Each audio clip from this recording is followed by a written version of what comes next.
I'm Michael Irving, and I'm your district trainer. My background is I've been in Rotary for about 30 years. I'm past district governor. Now, people ask me, well, what are Rotarians? And I'd like to summarise it with three key take-home words. We're people of action. And by action means that we see a need and we do something about it.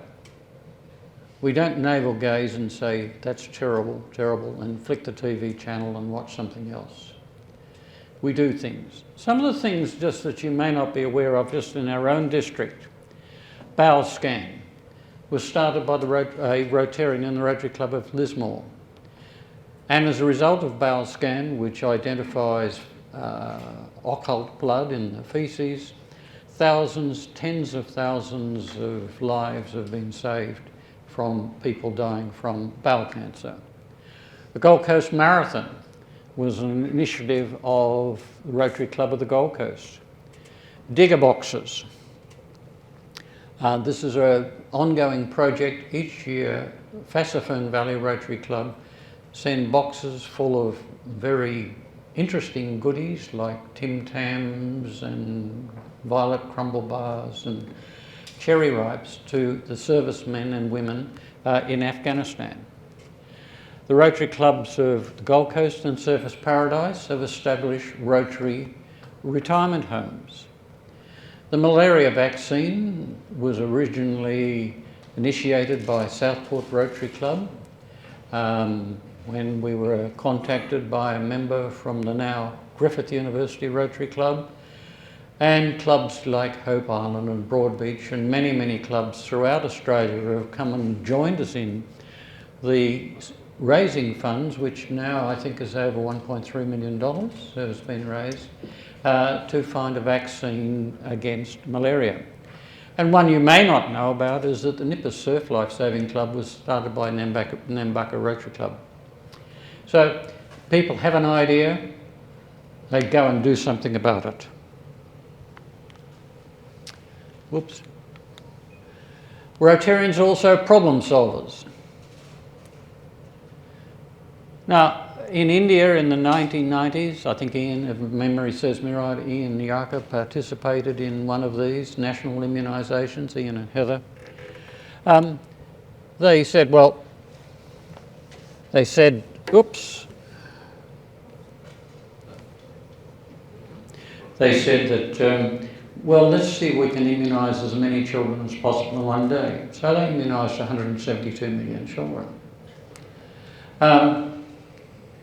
Rotary also negotiated days of tranquility in conflict zones in El Salvador, Angola, Afghanistan and Sri Lanka to enable the immunisation of children in the conflict zones. Now, the United Nations couldn't organise ceasefires in those areas, but the integrity of Rotary and its high reputation for doing good in the world was sufficient to enable that to happen.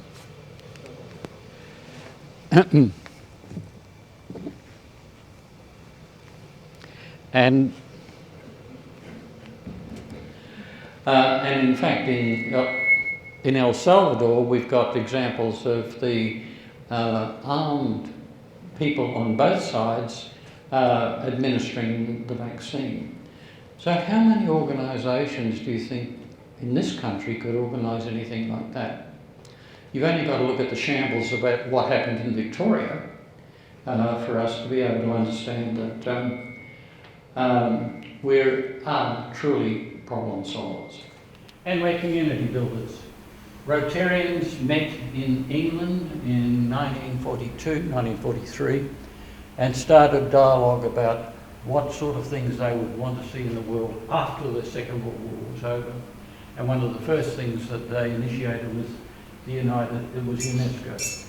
The similar thing happened with United Nations, and Rotary has a permanent chair in the United Nations from the key role that it played in establishing it and also the definition of it.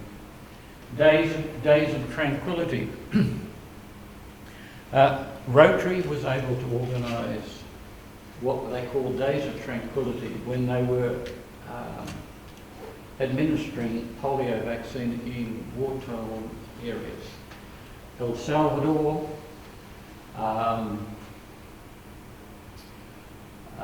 Afghanistan, Sri Lanka, a number of places, Rotary had sufficient influence that the warring parties said, okay, we'll stop fighting for 3 days, 5 days, 2 weeks, whatever, and allowed Rotary to go in and immunise the children in those conflict zones. The first time they did it was in El Salvador, and they had 3 separate days. They said, okay, we can only stop fighting for 1 day, otherwise we'll forget how to do it.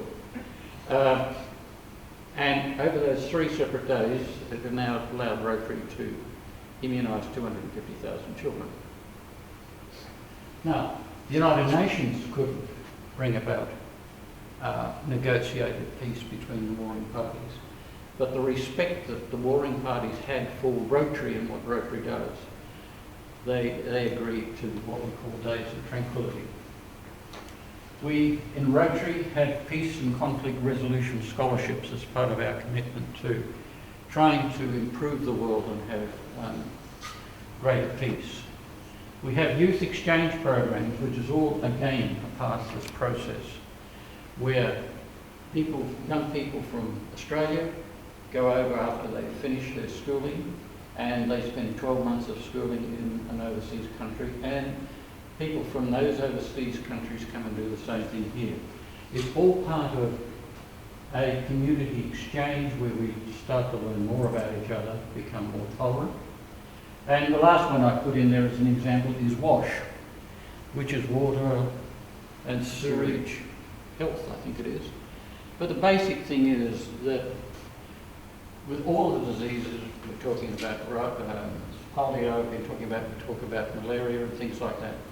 The thing which will cause the biggest increase in health is just the provision of safe drinking water and sewerage.